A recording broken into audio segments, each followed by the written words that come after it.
بلغ العلا بکمالہ کشف الدجا بجمالہ حسنت جمیع خصالہ صلوا علیہ وآلہ صلوا علیہ وآلہ صلوا علیہ وآلہ۔ وہ کمال حسن حضور ہے کہ گمان نقص جہاں نہیں، وہ کمال حسن حضور ہے کہ گمان نقص جہاں نہیں۔ یہی پھول خار سے دور ہے، یہی پھول خار سے دور ہے، یہی پھول خار سے دور ہے، یہی شمع ہے کہ دھواں نہیں۔ صلوا علیہ وآلہ صلوا علیہ وآلہ صلوا علیہ وآلہ۔ میں نثار تیرے کلام پر ملی ہوں تو کس کو زبان نہیں، میں نثار تیرے، میں نثار تیرے، میں نثار تیرے، میں نثار تیرے، میں نثار تیرے، میں نثار تیرے، میں نثار تیرے کلام پر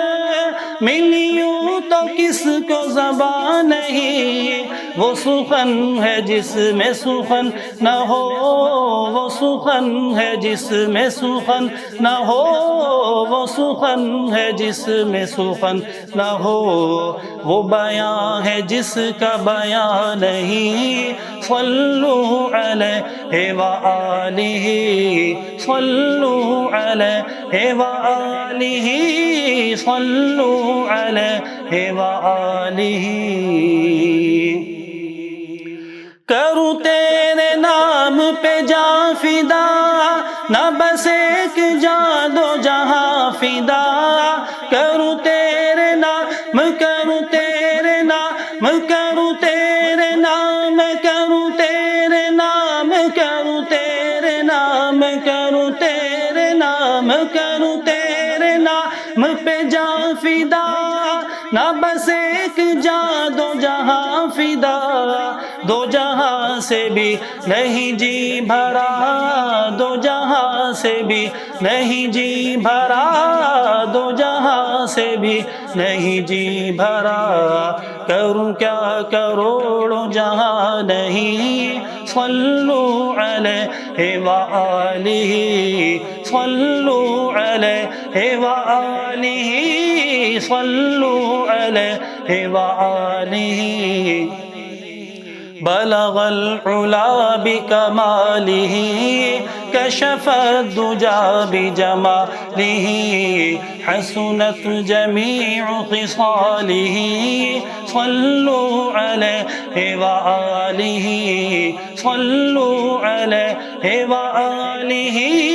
صلوا علیہ وآلہ صلوا علیہ وآلہ۔ الف لام میم ذلك الكتاب لا ريب فيه هدى للمتقين۔ السلام علیکم ورحمۃ اللہ۔ این نیوز کے پروگرام الہدا میں ہوں آپ کا میزبان ڈاکٹر اکرم حریری۔ ناظرین، 24ویں پارے کی تفسیر کے ساتھ حاضر خدمت ہوں۔ اللہ کا شکر اور اس کا احسان ہے، اللہ نے ہمیں فرصت کے لمحات دیے کہ قرآن حکیم سے کچھ حصہ ہم سیکھ سکیں۔ ہم ساتھ دعا کرتے ہیں کہ اللہ ہمیں سنانے کی اور اس کے بعد عمل کرنے کی، اور آپ لوگوں کو سننے کے بعد عمل کرنے کی توفیق عطا فرمائے، اور اس کے بعد اللہ اپنی رضا اور رحمت ہمارے اوپر نازل فرمایا اور اس قرآن کو ہمارے دلوں کی بہار بنا دے۔ 24ویں پارے کا آغاز ہوا چاہتا ہے۔ اللہ فرماتے ہیں کہ فمن اظلم ممن کذب کہ اس شخص سے بڑھ کر کون جو ہے وہ ظالم ہو سکتا ہے کہ جو اللہ پر جھوٹ باندھتا ہے، من کذب علی اللہ، اللہ پر جھوٹ بیان کرتا ہے، اللہ کے حوالے سے جھوٹی نسبت کی باتیں جو ہے وہ کرتا ہے، اور اس طرح جو ہے وہ اللہ رب العزت کو جو ہے وہ کوئی حیثیت جو ہے وہ نہیں دینا چاہتا، اپنی طرف سے بات کرتا ہے، کہتا ہے اللہ نے بات کی ہے، یا اللہ کے حوالے سے جو ہے وہ اپنے لیے خاص نسبتیں بناتا ہے، جس طرح کہ یہود نے بنائی کہ ہم تو اللہ کے بیٹے ہیں، ہمیں جو ہے وہ جہنم میں نہیں پھینکا جائے گا، اگر جہنم میں جائیں گے تو 40 دن تک جو ہے وہ جائیں گے، تو اپنی طرف سے جو ہے وہ افتراء کرتا ہے، حالانکہ اللہ رب العزت کی طرف سے انہیں کوئی گارنٹی جو ہے وہ نہیں دی جاتی۔ اللہ فرماتے ہیں کہ پھر اگر ان کو آپ کہیں کہ اگر آپ کو اتنا یقین ہے تو پھر موت کی تمنا کر کے دیکھو، فتمنوا الموت، موت کی طرح تمنا کر کے جو ہے وہ دیکھو۔ فرمایا کہ وہ موت کی تمنا نہیں کریں گے، اس لیے کہ جو باتیں ہیں وہ ساری ان کی اپنی طرف سے۔ اللہ کریم ارشاد فرماتا ہے کہ یہ ساری جو ہے وہ باتیں جو ہے وہ ان کے نازل ہونے کے بعد بھی وہ سچ جاننے کے بجائے اس کو جو ہے وہ جھوٹ جانتا ہے۔ وَقَذَّبَ بِالصِّدْقِ إِذْ جَاءَهُ، جب وہ اللہ رب العزت کے طرف سے نازل ہو جاتی ہیں پھر نازل ہونے کے بعد ان کو جو ہے وہ جھوٹ شمار کرتا ہے۔ اور آنے والی آیات میں جو ہے وہ ہم دیکھیں گے کہ یہ لوگ جب اپنے انجام کے بعد جو ہے وہ جہنم کی طرف جائیں گے تو وہاں کے دروغے کے ساتھ جو بات چیت ہوگی وہ ابھی ان سیاق و سباق میں جو ہے وہ آنے والی ہے۔ تو اللہ رب العزت کی آیات آ جانے کے بعد وہ اس کو سچا جاننے کے بجائے اس کو جو ہے وہ جھٹلانے والا ہے، اس کو جو ہے وہ کوئی وقت نہیں دیتا۔ تو اللہ رب العزت ارشاد فرماتے ہیں الیس فی جہنم مثوی المتکبرین، کیا ان مغرور لوگوں کا، ان متکبر لوگوں کا ٹھکانہ جہنم نہیں؟ اللہ اکبر کبیرہ۔ اب جو ہے بات جھٹلانے کی ہو رہی ہے لیکن اللہ انجام کے ساتھ اس کو نسبت دے رہے ہیں متکبر کے ساتھ۔ تو اس کا مطلب ہے کہ جس کے دل و دماغ میں تکبر چھایا ہوتا ہے نا، وہی رب کریم کی نافرمانی کرتا ہے۔ اسی جرم کا ارتکاب ان کے بڑے ابلیس نے کیا تھا اور آج ان کے جو ہے وہ جانشین جو ہے وہ کر رہے ہیں۔ کہ ابلیس بھی رب کی بارگاہ سے نکالا گیا، سب سے پہلا جو اس نے جرم کیا وہ اس کا جرم جو تھا وہ تکبر تھا، کہ وہ نخوت میں آ گیا کہ خلقتنی من نار وخلقتہ من طین انا خیر منہ، اے اللہ میں تو اس سے بہتر ہوں، تو نے مجھے آگ سے پیدا کیا، اسے مٹی سے پیدا کیا، مٹی کا کام بنتا ہے مجھے جو ہے وہ سجدہ کرے، میں اس کو کیوں سجدہ کروں؟ تو بھول گیا کہ حکم الہی ہے۔ اصل حقیقت جو ہے وہ یہ ہے کہ اللہ کی تابعداری، من یتبع، کہ کون جو ہے وہ اتباع کرنے والے ہیں۔ تو اصل تابعداری تھی، انہوں نے اپنی جو ہے وہ اپنی ساخت کے لحاظ سے تکبر کے نشے میں مبتلا ہو گئے۔ تو اللہ رب العزت نے ان لوگوں کے سارے رویے، اگر ان کے پاس زندگی ہے، زندگی میں کبھی توبہ تائب ہونا چاہتے ہیں تو اللہ نے ان کے لیے راستے رکھے کہ زندگی میں کبھی بھی اللہ کے سامنے جھک جائیں، اپنے سابقہ گناہوں کی معافی طلب کر لیں، اللہ کریم ان کے لیے راہیں آسان فرما دے۔ اور یہ آیت کریمہ جو ابھی میں آپ کے سامنے پڑھنے لگا ہوں، قرآن کریم میں یہ اللہ کے گناہ گار بندوں کے لیے بڑی حوصلہ افزا آیت کریمہ ہے، بڑی حوصلہ افزا ہے، ان کو تسلی دیتی ہے، دلاسا دیتی ہے۔ فرمایا کہ کل یا عبادی الذین اسرفوا علی انفسہم، اے میرے نبی آپ ان بندوں کو کہہ دیجئے، میرے بندوں کو کہہ دیجئے، بتلا دیجئے، جو صبح و شام دن رات اپنی جان پر ظلم کر کر کے جو ہے وہ تھک گئے، زیادتیاں کر کر کے تھک گئے ہیں، اسراف والی زندگی بسر کر کے جو ہے وہ تھک چکے ہیں، لا تقنطوا من رحمت اللہ، فرمایا کہ اللہ کی رحمت سے نا امید مت ہو جائیے، اس لیے کہ اللہ رب العزت کے سامنے ہم دعا کریں گے اللہ ہماری دعاؤں کو سنے گا، ہم معافی طلب کریں گے، اللہ ہماری معافی کو قبول کرے گا، ہم راہ راست پہ آنے کا اللہ کے سامنے تذکرہ کریں گے کہ اللہ میں راہ راست پہ تو آنا چاہتا ہوں، میرے سابقہ ظلم، میرے سابقہ گناہ، میرے سابقہ زیادتیاں، اے اللہ ان کا کیا بنے گا، ذرا اپنے آپ کو رب کریم کے سامنے پیش تو کر۔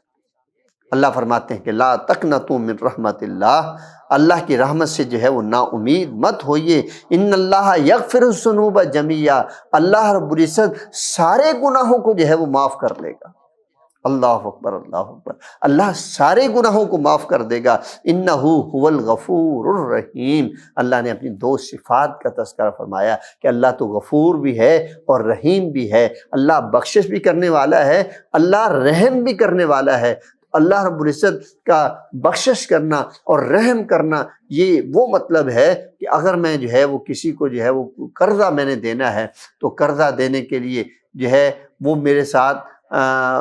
معاملہ جب کرتا ہے تو میرا قرضہ بھی معاف کر دیتا ہے، اوپر سے میرے گزر اوقات کے لیے کچھ رقم بھی مجھے دے دیتا ہے، تو یہ معنی ہے غفور الرحیم کہ وہ رب کریم معاف بھی کرے گا اور رحم بھی کرے گا۔ وہ رب تو اس قدر جو ہے وہ اعلیٰ عرفہ ہے، بس بندے کو ضرورت ہے کہ اس رب کے سامنے جو ہے وہ سر جھکائے، اپنے گناہوں کی معافی مانگے۔ ان اللہ یغفر الذنوب جميعا، اللہ سارے کے سارے جو ہے وہ گناہوں کو معاف کرنے کے لیے تیار ہے۔ رسول عظیم صلی اللہ علیہ وسلم ارشاد فرماتے ہیں کہ میں نبی ہوں، اللہ کے نبی دنیا میں معصوم عن الخطا ہے، فرماتے ہیں کہ انی اتوب 100 مرہ، کہ میں 100 مرتبہ اور ایک روایت میں 70 مرتبہ سے زائد اللہ سے استغفار کرتا ہوں۔ استغفار انسان کی زندگی ہے، استغفار سے اللہ گناہوں کی بخشش فرماتے ہیں۔ تو جو بھی توبۃ نصوحہ کرے گا، پکی اور سچی توبہ کرے گا، اللہ اس کے سابقہ گناہوں کو جو ہے وہ معاف کرتا ہے۔ ہجرت کے دو معنی جو ہے وہ کیا جاتے ہیں، ایک ہجرت کا معنی ہے کہ اپنے ایمان کو بچانے کے لیے اللہ کے احکامات کی تابعداری میں ایک ایسی سرزمین کا رخ کرنا جہاں پہ آزادی کے ساتھ وہ اطاعت و فرما برداری جو ہے وہ کر سکے، اور دوسرا اس کا معنی ہے گناہوں والی زندگی کو چھوڑ دے۔ اور فرمایا کہ ان الاسلام یہدم ما کان قبلہ وان الہجرۃ یہدم ما کان قبلہ وان الحج یہدم ما کان قبلہ۔ بندہ اسلام میں داخل ہوتا ہے کہ اللہ آج کے بعد میں اسلام کے قوانین کے مطابق اپنی زندگی کو بسر کروں گا۔ بندہ اللہ کے احکامات پر عمل کرنے کے لیے ہجرت کرتا ہے، ایک جگہ چھوڑ کے دوسری جگہ جاتا ہے۔ بندہ اللہ کی رضا کے لیے، اللہ کا حکم ماننے کے لیے حج پہ جاتا ہے، اللہ اس کے سابقہ گناہوں کو جو ہے وہ معاف فرما دیتے ہیں۔ تو یہ آزاد ہے، آج ہی ہم توبہ طائب ہوں، اللہ ہمارے سابقہ گناہوں کو جو ہے وہ معاف فرما دے۔ تو سورہ زمر کی یہ آخری آیات ہیں، اللہ رب العزت نے دو گروہوں کا تذکرہ فرمایا ہے۔ دو گروہوں کو جو ہے وہ ہانکا جائے گا، یعنی وہ نگرانی کے ساتھ جو ہے وہ لے کے جائیں گے جنت کی طرف جانے والا فرشتوں کی نگرانی میں، اور جہنم کی طرف جانے والا جو ہے اللہ اکبر، اللہ اکبر، دروغوں کی جو ہے وہ قربانی میں۔ وہ بھی جو ہے وہ فرشتے ہوں گے، مگر وہ کون سے فرشتے؟ جہنم پر مامور ہیں۔ اللہ اکبر، اللہ فرماتے ہیں وسیق الذین کفروا الی جہنم زمرا، فرمایا جہنم کی طرف لوگوں کو جو ہے وہ ہانکا جائے گا، ان کو دھکیلا جائے گا۔ وقال لهم خزنتها، فرمایا جہنم کے دروازے پر جب پہنچیں گے تو اس کا جو دروغہ ہوگا نا، جو چوکی دار ہوگا، وہ سوال کرے گا۔ سوال کیا کرے گا؟ الم یاتکم رسول منکم، کیا تمہارے اندر کوئی ایسا رسول نہیں آیا تھا یتلون علیکم، جو تمہارے اوپر تلاوت کرتا آیات ربکم، تمہارے رب کی۔ یعنی دروغہ جو ہے وہ جہنم کے دروازے پر پہنچ کر کے ان سے سوال کرے گا کہ تمہارے پاس کوئی ایسا رسول نہیں آیا جو تمہارے رب کے احکامات تمہیں بتلاتا، یتلون علیکم آیات ربکم، جو تمہارے رب کی آیات، اس کے احکامات، اس کی تعلیمات تمہیں پڑھ کر سناتا، تمہیں ان کے تمہارے سامنے ان کا جو ہے وہ تذکرہ کرتا۔ یہ آگے سے کیا کہیں گے؟ بلکہ اس کے ساتھ مزید بھی اس نے سوال کیا وَيُنذِرُونَكُمْ لِقَاءَ يَوْمِكُمْ هَٰذَا، کہ آج جو ہے فیصلے کا دن ہے، اس دن کے بارے میں تمہیں آگاہ کرتا، تمہیں متنبع کرتا، تمہیں جو ہے وہ ڈراتا دھمکاتا۔ تو آگے فرشتے کیا کہیں، اپنا جو جہنم میں جانے والے وہ کیا کہیں گے، قالوا بلا، کیوں نہیں، رسول بھی آیا تھا، رسول بھی آیا تھا، اللہ کے احکامات بھی اس نے ہمارے سامنے پیش کیے تھے، یہ بھی بتلایا تھا کہ قیامت کا دن برپا ہوگا، اللہ سزا بھی دیں گے، اللہ جزا بھی دیں گے، اللہ اپنے نیکوکاروں کو جو ہے وہ جزا کی صورت میں جنت عطا فرمائیں گے،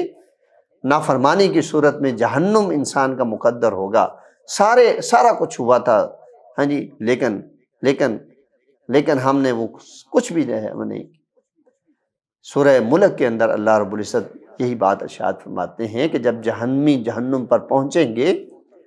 تو اس کا جو ہے چوکیدار وہ ان سے سوال کرے گا، الم یاتکم رسل، الم یاتکم نذیر، کیا تمہارے پاس کوئی ڈرانے والا نہیں آیا؟ تو آگے سے کہیں گے قالوا بلا، کیوں نہیں آیا ہے، قد جاءنا رسلنا،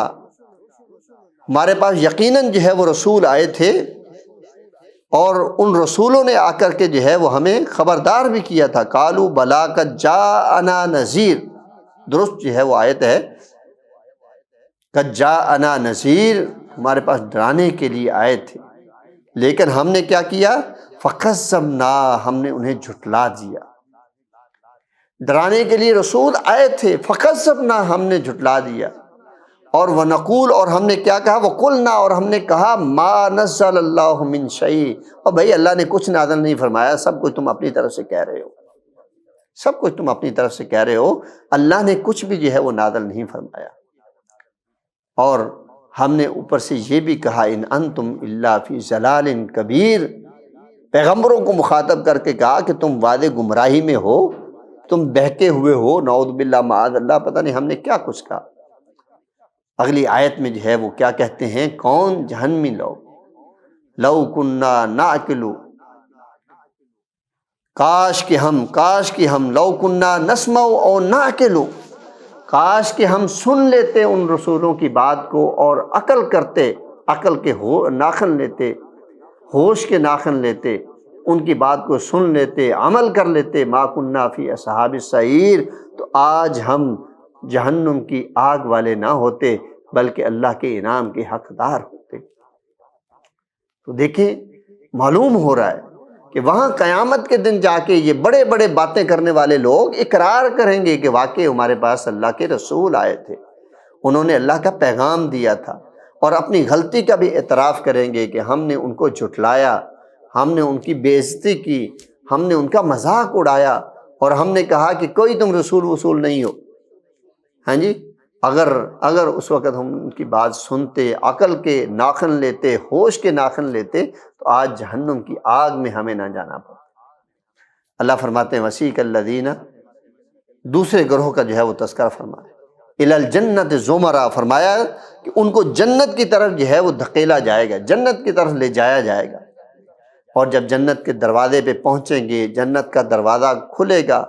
وقال لهم خزنتها، تو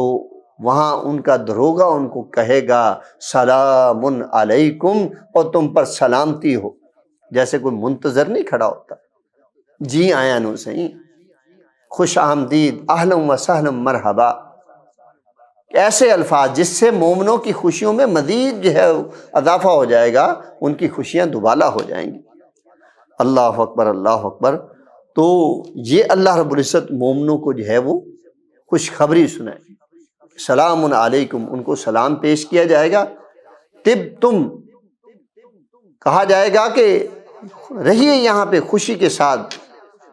فادخلوها خالدین، ہمیشہ ہمیشہ کے لیے اس میں جو ہے وہ داخل ہو جائیے، اس جگہ پہ تمہارا ہمیشہ کا جو ہے وہ مقام، طب تم فادخلوها خالدین۔ اور یہ انعام پا کر کے اللہ کے مومن بندے کیا کہیں گے، وقالوا الحمدللہ الذی، کہیں گے اللہ تیرا شکر ہے، تیرا شکر ہے، اللہ کریم تیرا شکر ہے، الحمدللہ تیرا شکر ہے، الذی صدقنا وعدہ، تو نے ہم سے جو وعدہ کیا تھا اے اللہ تو نے سچ کر دکھایا۔ جو تیرے رسولوں کے ذریعے سے ہمیں خوشخبریاں سنائی گئی تھی آج وہ ساری کی ساری سچ ثابت ہوگی۔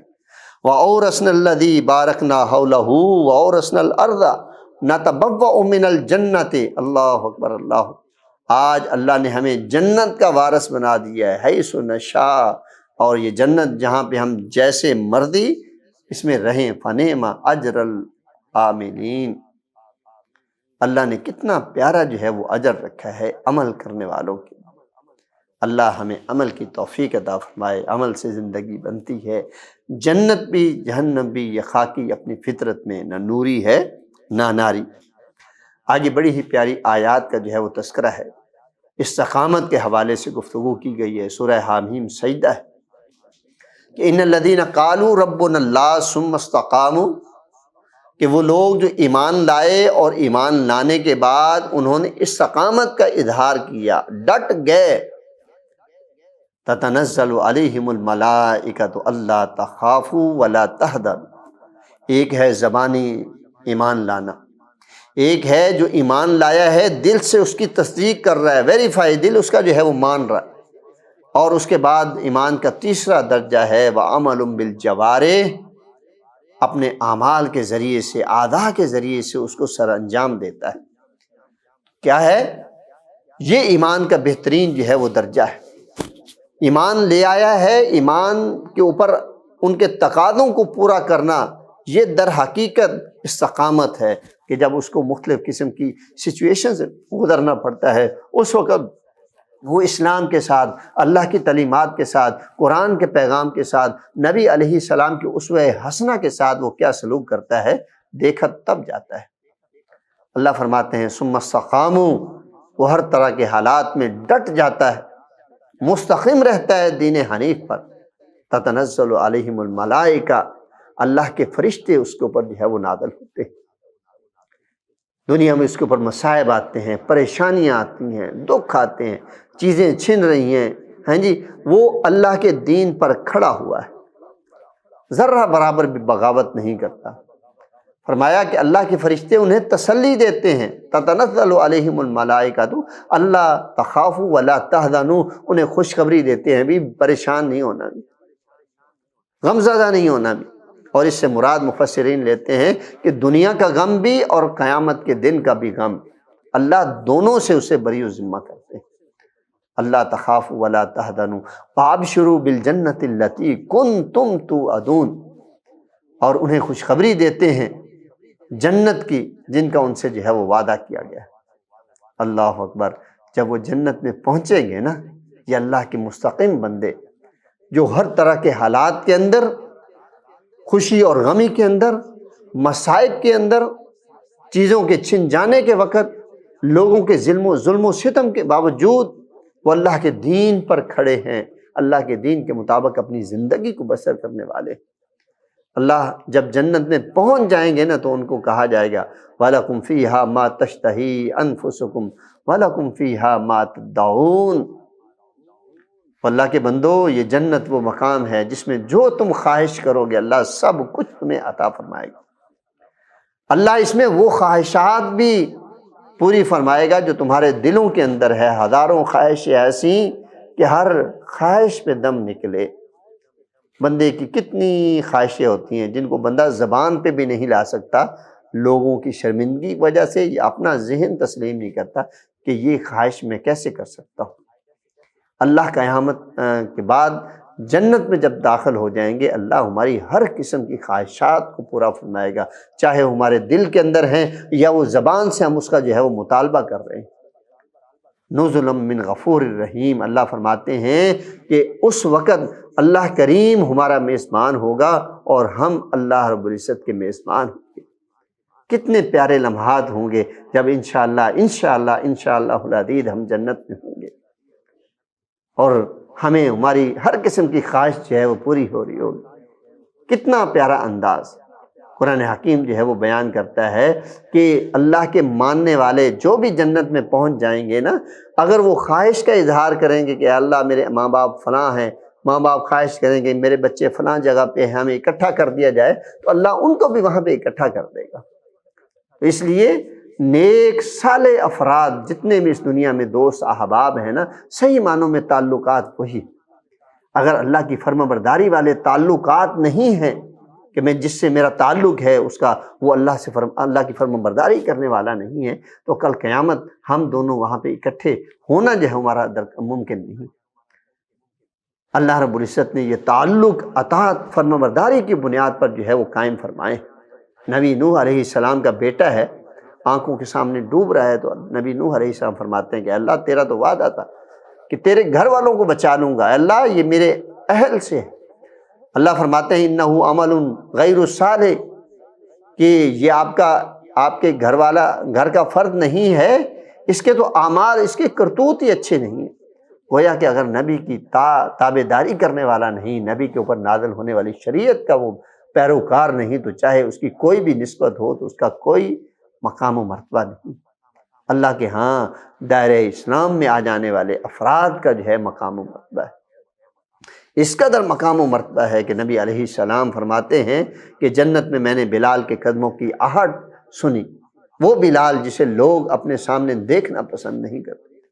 لیکن حلقہ اسلام میں آنے کے بعد ان کے مقام و مرتبے کو اللہ نے کس قدر بلند فرما دیا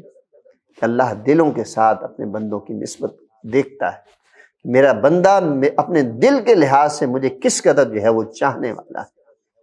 اگلی آیات میں اللہ رب العزت ارشاد فرماتے ہیں کہ وَمَنْ أَحْسَنُ قَوْلًا مِّمَّنْ دَعَا إِلَى اللَّهِ وَعَمِلَ صَالِحًا، فرمایا اس شخص سے بڑھ کر کس کی زبان سے کی ہوئی گفتگو اچھی ہو سکتی ہے جو لوگوں کو اللہ کی طرف بلاتا ہے، اعمال صالح کی طرف بلاتا ہے۔ تو معلوم ہوا کہ دنیا میں جتنے بھی گفتگو کرنے والے لوگ ہیں، بولنے والے ہیں، ہاں جی، ڈیبیٹر ہیں، سب سے بہترین گفتگو، سب سے بہترین کنورزیشن، سب سے بہترین ڈیبیٹ، سب سے بہترین کمیونیکیشن اس فرد کی ہے اللہ کے نزدیک جو لوگوں کو اللہ کے پیغام کی طرف بلانے والا ہے، اعمال صالح کی دعوت دینے والا ہے۔ نبی علیہ السلام کی حدیث مبارکہ بھی ہے کہ خیرکم من تعلم القرآن وعلمہ، جو قرآن کو سیکھتا ہے، اس کو آگے سکھاتا ہے، یعنی سکھانے کا مطلب یہ ہے کہ لوگوں کو اس قرآن کے ساتھ جوڑتا ہے، قرآن کی طرف لاتا ہے، اعمال صالح کے ساتھ جو ہے وہ جوڑنے کی کوشش کرتا ہے، اللہ کے ساتھ اس کو جوڑتا ہے۔ فرمایا وہ دنیا کا بہترین انسان ہے، اور یہاں پہ گفتگو کے لحاظ سے باری تعالیٰ نے فرما دیا کہ وہ اللہ کے نزدیک سب سے بہترین گفتگو کرنے والا فرد ہے جو لوگوں کو دعوت اللہ کی طرف جو ہے وہ بلائے اور لوگوں کو اعمال صالح کی طرف جو ہے وہ بلانے والا۔ یہاں پہ اللہ رب العزت نے دائی حضرات کی خصوصیات کو بیان فرمایا ہے، ان کی عظمت کو بیان فرمایا کہ ایک دائی کس قدر عظمتوں کا حامل ہے، کہ لوگوں کو اللہ کے پیغام کی طرف بلاتا ہے تو وہ اللہ کے نزدیک بہترین گفتگو کرنے والا انسان، کتنی بڑی عظمت ہے۔ اللہ فرماتے ہیں کہ جو ہے وہ آگے جو ہے اس کا بیان فرمایا نا کہ ادفع باللتی ہی احسن، کہ لوگوں کو جو ہے وہ بہت ہی اچھے انداز، کوئی اگر تلخ لہجے سے بات کرتا ہے تو آپ نرمی سے ان کے سامنے بات کریں، اچھے انداز سے ان کے ساتھ جو ہے وہ گفتگو کریں تاکہ وہ اثر لے کر کے آپ کی بات کو جو ہے وہ ماننا شروع کر دے، یا کم از کم اس کے دل میں آپ کی بات جو ہے وہ اثر کر جائے۔ پھر قرآن حکیم جو ہے وہ ارشاد فرماتا ہے کہ یہ صرف وہی جو ہے وہ کر سکتا ہے جو صبر و تحمل کا مظاہرہ کرنے والا ہو، جس کے اندر قوت برداشت جو ہے وہ بہت زیادہ ہو۔ لیکن اگر ایسا کریں گے تو قرآن حکیم یہ دعویٰ کرتا ہے کہ پھر آپ کے اور ان کے دل جو ہے وہ اللہ محبتوں میں جو ہے وہ بدل دے گا۔ فَإِذَا الَّذِي بَيْنَكَ وَبَيْنَهُ مَوَدَّةٌ، فرمایا کہ دل جو ہے محبتوں میں بدل جائیں گے، اور جو ہے وہ كَأَنَّهُ وَلِيٌّ حَمِيمٌ، ان کے درمیان جو دشمنی ہے وہ ختم ہو جائے گی اور وہ آپس میں جو ہے وہ بہترین دوست بن جائیں گے۔ قرآن حکیم نے جو ہے وہ اور بہت سے مقامات پر جو ہے وہ اس کا تذکرہ فرمایا ہے۔ رسول عظیم صلی اللہ علیہ وسلم کی حدیث بھی ہیں جو دعوت و تبلیغ کے حوالے سے عظمت کو جو ہے وہ اجاگر کرتی ہیں۔ بہت سارے مقام ہیں، انشاءاللہ ان آیات کے تحت اس بات کو جو ہے وہ ہم انشاءاللہ بیان کرنے کی کوشش کریں گے کہ ایک دائی حضرات جو ہے وہ اللہ دائی حضرات جو ہے اللہ کے نزدیک کس قدر مقام و مرتبے والے ہیں، رسول عظیم صلی اللہ علیہ وسلم نے ان کی کیا ذمہ داریاں لگائیں۔ اگلی آیات میں اللہ رب العزت ارشاد فرماتے ہیں کہ شیطان کا وسوسہ، انسان کو بعض وقت شیطان وسوسے ڈالتا ہے۔ قرآن حکیم میں بھی بیان کیا گیا ہے کہ جناب ابراہیم علیہ السلام جب اپنے بیٹے کو ذبح کرنے کے لیے لے جا رہے ہوتے ہیں نا، تو شیطان جو ہے وہ اپنی چالیں، بڑی بڑی چالیں اپناتا ہے۔ حضرت اسماعیل علیہ السلام کی والدہ کو اکساتا ہے، جب چالیں ان کی ناکام ہوتی ہیں تو اللہ رب العزت نے اس کا جو ہے وہ تذکرہ فرمایا کہ وسوسے ڈالتا ہے۔ عیسیٰ علیہ السلام پیدا ہوئے تو حضرت مریم علیہ السلام نے وہاں پہ شیطان سے پناہ جو ہے وہ طلب کی اللہ رب العزت۔ تو اسی طرح اللہ رب العزت ارشاد فرماتے ہیں فَإِمَّا يَنزَغَنَّكَ مِنَ الشَّيْطَانِ فَاسْتَعِذْ بِاللَّهِ، اگر شیطان کے وسوسے تمہیں ستانے لگیں تو اللہ سے پناہ طلب کر لیا کرو، اعوذ باللہ من الشیطان الرجیم، لا حول ولا قوت الا باللہ العلی العظیم۔ یہ دو کلمات اللہ کی پناہ طلب کرنے کے لیے بہت بڑی۔ اللہ فرماتے ہیں کہ انہ سمیع علیم، اللہ سننے والے ہیں، اللہ جاننے والے ہیں۔ تو اللہ سے مانگ کر تو دیکھو، اللہ رب العزت شرح صدر بھی پیدا کرے گا، اللہ شیطانی وسوسات سے بھی ہمیں محفوظ رکھے گا۔ آخری بات جو ہے وہ تذکرہ کرتے ہیں، اللہ رب العزت ارشاد فرماتے ہیں من عمل صالحا فلنفسہ، جو کوئی نیک عمل کرتا ہے نا وہ اس کے اپنے لیے، اس عمل کا فائدہ اسی کی ذات کو پہنچنے والا ہے۔ ومن اساء فعلیہا، اگر کوئی برا کام کرتا ہے تو اس کا بھی صلہ اسے ہی ملنے والا ہے، اس کا نقصان اسے ہی ملنے والا ہے۔ ہمیں کوئی پرواہ نہیں کہ ہماری اطاعت کوئی کرتا ہے یا نہیں کرتا۔ قرآن حکیم میں سورہ دہر میں اللہ رب العزت ارشاد فرماتے ہیں انا ہدیناہ السبیل، ہم نے تو آپ کے سامنے جو ہے وہ راستہ رکھ دیا ہے۔ اب کوئی اگر خوش بخت بنتا ہے تو خوش بخت بن جائے، اما شاکرن اما کفورا، کوئی شکر گزار بنتا ہے یا کوئی ناشکرہ بنتا ہے، کوئی خوش بخت بنتا ہے یا کوئی بدبخت بنتا ہے۔ اب انسان کی اپنی چوائس ہے، لیکن اگر کوئی اچھا کام کرتا ہے تو اس کا فائدہ اسی کو ہونے والا ہے، اگر کوئی برا کام کرتا ہے تو اس کا نقصان بھی اسی کو پہنچنے والا ہے۔ قرآن حکیم نے بیان فرمایا، رسول عظیم صلی اللہ علیہ وسلم کی بھی حدیث کہ یضاعف الحسنۃ بعشر امثالها الی 700، اللہ ایک نیکی کو 10 گنا بڑھاتا ہے، پھر اس کو 700 گنا تک جو ہے وہ لے جاتا ہے۔ تو یہ اس کا فائدہ کس کو ہو رہا ہے؟ ایک بندہ مومن کو ہو رہا ہے کہ وہ ایک نیکی کرتا ہے، اللہ اپنی طرف سے اس میں برکت نازل فرماتا ہے، اس کا صلہ جو ہے وہ بڑھتا چلا جاتا ہے۔ تو اس لیے قرآن حکیم کی یہ لیکچر ہم سن رہے ہیں، آج کا لیکچر بھی ہم نے سنا، تو اس کے مدرجات ہمیں سمجھ آ رہے ہیں، اس کے بعد ہم اس پر عمل کرتے ہیں تو اس کا فائدہ ہمیں ہی ملنے والا ہے۔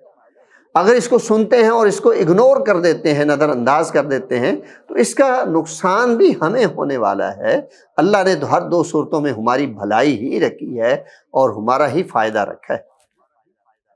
اللہ سے دعا کرتے ہیں اللہ کریم ہمیں قرآن و سنت پر عمل کرنے کی توفیق عطا فرمائے۔ آج کے پروگرام کا وقت ختم ہوا چاہتا ہے، انشاءاللہ کل 25ویں پارے کی تفسیر کے ساتھ، انشاءاللہ کل 25ویں پارے کی تفسیر کے ساتھ آپ کی خدمت میں دوبارہ حاضر ہوں گے۔ تب تک کے لیے اپنے میزبان ڈاکٹر اکرم حریری کو اجازت دیجیے۔ السلام علیکم ورحمۃ اللہ وبرکاتہ۔